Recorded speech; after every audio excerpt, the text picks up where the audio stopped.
O mamen, syempre tag-ulan na naman. Ano nga ba masarap gawin tuwing umuulan? Syempre, ano nasa isip mo, bumembang. Sira, syempre, mas masarap kumain, mamen. Kumain ng masarap na pagkain ha. Baka kung ano na naman ang nasa isip mo. Kaya naman for today's hapunan, mamen. Ayan na, tingnan mo naman yung sabaw na nilalagay ko. Ganyan na ganyan yung gusto kong sarsa. Sa ganyang mga ulam, o bahala ka na kung ano tawag nyo dyan. Basta ako, mamen, titirahin ko na. Baka tirahin pa ng iba. Siyempre, magsisimula yan sa napakabangong paggigisa, mamen. Dalawang aromatics ang gamit natin. Siyempre, inuna ko dito yung bawang. Medyo tinusta ko lang ng bahagya lang, mamen. Huwag mo susunugin yan, papait. At yan, nilagyan ko na rin ng sibuyas. At yung ating pork kasim, mamen, option nyo lang yung mga napapanood nyo ha, sa Facebook or sa YouTube, na ibababad mo siya sa suka or sa toyo, oyster sauce. Pero pwede rin naman. At pwede rin ganito pag nagmamadali ka, kamukha ko ngayon. Medyo late na kasi ako nakapagluto, kaya hindi ko na siya nababad. Pero kapag may pagkakataon, mamen, ibababad ko yan sa toyo, oyster sauce, paminta at onting kalamansi, mamen. O dahil nga wala na sa oras, okay rin naman yan. Papapasukin natin yung lasa. Diretso sangkot siya na tayo. Tapos pag nagbago na yung kulay, lalagyan ko na yan ng paminta, mamen, at ng dahon ng laurel. Tapos durugin mo yung dahon ng laurel para lumabas kagad yung kanyang natural aroma.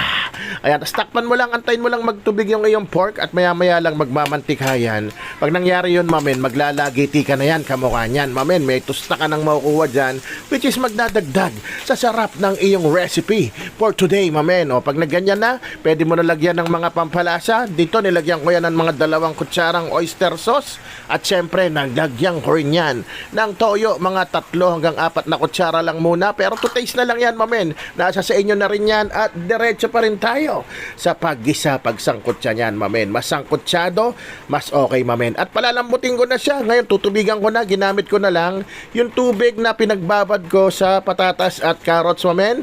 At naglagay din ako ng onting suka. O malamang alam nyo na kung ano yan. Siyempre, onting sugar to taste. Kung galit ka sa asukal, huwag ka nang magmukmuk dyan. Baka umiyak ka na naman, huwag ka na lang maglagay. O yan, antayin mo lang lumambot, mamen. Pag malambot-lambot na, pwede mo nang tikman yan, mamen. O siyempre, ginugutom ako. Tumira na rin ako ng isang yobabs. Ayan, goods na para sa akin, mamen. Kaya naman ilalagay ko na tong patatas. At itong green peas na frozen, mamen. At siyempre, diretso gisa-gisa lang. Halo-halo lang kayo, mamen. At baka masunog yung ilalim. Or kaya hinaan nyo ng onting apoy. O, takpan natin saglit, mga after 1 minute or pag kumulo na siya ulit, buksan nyo na at ilagay na natin ang kasunod na rekado, mamen. Carrots ang kasunod niyan. Ayan na. Pag nandyan ka na, ready mo na yung kanin mo, mamen. Kahit bahaw, goods na goods dyan. Gusto mo, mag-ready ka na rin ng iyong paboritong sausawan. Basta ako, hindi nawawala sa akin ang patis, silimansi, mamen. At nilagay ko na nga yung pampasarap niya, no? Yan ang medyo kakaiba sa igado na to. Yan, sinabi ko na. Pork igado, pero yung atay na ginamit ko, yung medyo dinurog na atay ng manok. After mga ilang segundo lang, 30 seconds to 45 seconds na nilagay nyo yung atay, ilagay mo na rin kagad yung bell pepper, mamen. At ayan na, simulan mo na magdasal bago kumain kasi mapapalabang ka dyan. Hinay-hinay lang sa kanin, mamen. Mahirap na, di ba? Paano, mamen? Syempre, ayan na ako. Syempre, di ba? Oops. Ayan, sile, mamen.